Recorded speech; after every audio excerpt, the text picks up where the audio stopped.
I think it's important to step back and remember that workplace violence, unfortunately, is rather common.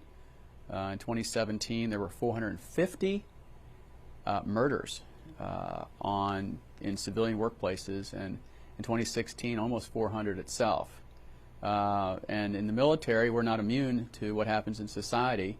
And if you've looked back, almost a decade ago now, the Fort Hood shooting, where a dozen people were murdered, and then almost every year since then, we've had isolated but very sad incidents of workplace violence on military bases. And so we'll see what the investigations show with respect to especially the Pensacola shooting and what the motivation was of this Saudi national. But it's a tragedy wherever it happens. There's a very natural tendency to jump to the conclusion that because the shooter was a Saudi national, that this is an act of terrorism.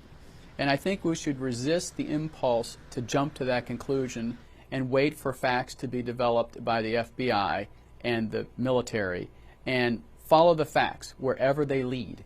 If it was a disgruntled, evil individual who was mad because he wasn't going to get his pilot wings, or he wasn't getting the qualification ratings that he wanted, or he had a beef with somebody, or there was a girlfriend involved who slighted him, and he did these horrible acts because of that, well, then that's that.